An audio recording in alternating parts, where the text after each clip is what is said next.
Programme میں ایک بار پھر خوش آمدید. مدخیل صاحب انفیکٹ جب وہ 26ویں 27ویں ترمیم پہ مولانا صاحب تقریر کرتے ہیں وہ تو دکھاتے ہیں سر جہاں پہ وہ آپ کو سپورٹ کرتے ہیں تو وہاں پہ آپ کو لگتا ہے کہ مولانا سے بڑا مدبر سیاستدان کوئی نہیں ہے. آپ کو یاد ہے جب 26ویں ترمیم ہوئی تھی گویا کہ بلاول صاحب جب تقریر میں کوئی 25 بار مولانا صاحب کا نام لیا تھا کہ بیکاز آف مولانا صاحب یہ ممکن ہوا ہے, بیکاز آف مولانا صاحب بڑے مدبر سیاستدان ہیں. سر آج آپ نے ان کو اکیلا چھوڑ دیا ہے, پنجاب کی اسمبلی ان کے خلاف قراردادیں منظور کر رہی ہے, کوئی جا کے ان کے خلاف مقدمات بنانے کی بات کر رہا ہے, کوئی انہیں غدار قرار دے رہا ہے. سر زرداری صاحب کے ساتھ تو بڑے اچھے تعلقات ہیں, تو کم از کم جو آپ بات کریں کہ آگے بڑھنا چاہیے تو اس کے لیے انگیج تو کرنا پڑے گا نا سر, تھوڑا سا جا کے بات کرنی پڑے گی. جی مولانا صاحب کس بات پہ ڈسٹرب ہیں آپ؟ دیکھیے آپ کی جو الفاظ کے مولانا صاحب کو میں آج بھی زیارت سیاستدان سمجھتا ہوں. مولانا صاحب کو آج بھی جو ہے ایک اصول پرست اور ایک عالم دین سمجھتا ہوں. اور 26ویں ترمیم میں جو مولانا صاحب نے کردار ادا کی ہے, گو کہ پی ٹی آئی نہیں مانتے ہیں کہ ان کو ان بورڈ لے کے 26ویں ترمیم مولانا صاحب کی بدولت بلاول صاحب نے یہ منظور کرا ہے, اس میں کوئی شک نہیں ہے. باقی جو بات آپ نے کی ہے کہ پی ڈی ایم کے دور میں یقیناً مولانا صاحب پی ڈی ایم کے صدر تھے, لیکن جو بعض میڈیا ہے یا آپ کی ذہن میں بھی سوال ہے کہ ہم نے ان کے ساتھ کوئی کمٹمنٹ کی ہے. پوری صاحب بتا دیں کہ پیپلز پارٹی نے کوئی کمٹمنٹ کی, ہم نے کوئی کمٹمنٹ نہیں کی ہے کہ آپ کو صدر پاکستان بنائیں گے, وزیر اعظم بنائیں گے, جو بنائیں گے. ہم روز کہتے ہیں, ہر جگہ پہ کہتے ہیں. اور دوسری بات یہ کہ جو آپ یہ سمجھ رہے کہ مولانا صاحب وہ ہمارے ساتھ تھے اور اب نہیں ہے, تو یہ سوال تو ہم سے تو نہیں بنتا یہ سارا. اور یقیناً آپ کی اس بات میں وزن ہے کہ مولانا صاحب کو آپ نے پوچھا ہے, نہیں ہم نے پوچھا ہے, بالکل پوچھا ہے. ابھی کشمیر کے الیکشن میں ہم اور مولانا صاحب اکٹھے ہیں, اور مولانا صاحب ہمیشہ پیپلز پارٹی کے رہنماؤں کی اور پیپلز پارٹی کے رہنما مولانا صاحب کی عزت کرتے ہیں. اس میں تو کوئی دوسری رائے نہیں ہے نا اس حوالے سے. لیکن سوال یہ کہ یہ ساری چیزوں کو کر کے جو اسلم غوری صاحب نے بات دہرائی ہے کہ نواز شریف صاحب نے کیا کہا ماضی میں, بدقسمتی سے ایک شخص جو ماضی میں گالیاں دیتا تھا, برا بھلا کہتا تھا, آج وہ ملک کا وزیر دفاع ہے. اور پھر اس کے بعد پرویز رشید کا, اور پھر یہ جو گورنر سندھ ہے ان کی ویڈیو تو آج بھی موجود ہے فوج کے بارے میں. تو یہ ساری چیزیں تو اگر کسی کی یادداشت کمزور ہے یا کل وہ سیاست میں آئے اور اسے نہیں دیکھا تو اس میں ہمارا قصور تو نہیں ہے. یہ لوگ ملک کی دفاع کریں گے, یہ لوگ ملک کی حفاظت کریں گے جس کا نہ کوئی دین ہے, نہ کوئی ایمان ہے, نہ کوئی اصول ہے, نہ کوئی خطہ ہے, نہ کوئی منزل ہے. تو میں یہ سمجھ رہا ہوں ان ساری چیزوں کو اس کے باوجود میں یہ کہوں گا مولانا صاحب اسمبلی کے ممبر ہے اور اسمبلی کے فلور پہ یقیناً یہ سوال ان سے ہوگا, یقیناً یہ سوال باقی ممبران اٹھائیں گے.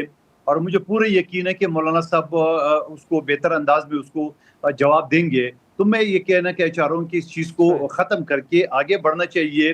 جو اس وقت جو بلوچستان جل رہا ہے, پختونخوا جل رہا ہے, اور خاص طور پہ کشمیر جل رہا ہے, اور کشمیر جلنے کے ساتھ ملک کے وزیر دفاع جس کشمیر کے لیے ہم نے 5 جنگیں لڑی ہے اس کے بارے میں کہتے ہیں کہ یہ راولہ کوٹ تو آزاد کشمیر کا حصہ ہی نہیں ہے, وہاں کے رہنے والے کشمیری نہیں ہے, جبکہ نواز شریف اور شہباز شریف یہ خاندان کا تعلق ہی کشمیر سے ہے, یہ بیسکلی کشمیری ہے. تو میں یہ سمجھ رہا ہوں کہ اس طرح جلتی پہ تیل چڑکنا.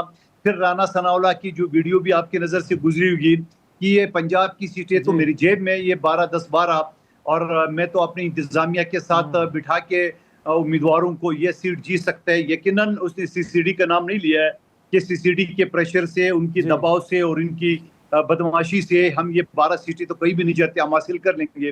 لیکن میں آپ کی توسط سے شرازی صاحب کہنا چاہ رہا ہوں کہ مسلم لیگ نون کو ہوش کے ناخن لینا چاہیے. کشمیر ایک متنازع علاقہ ہے, آپ مانو یا نہ مانو.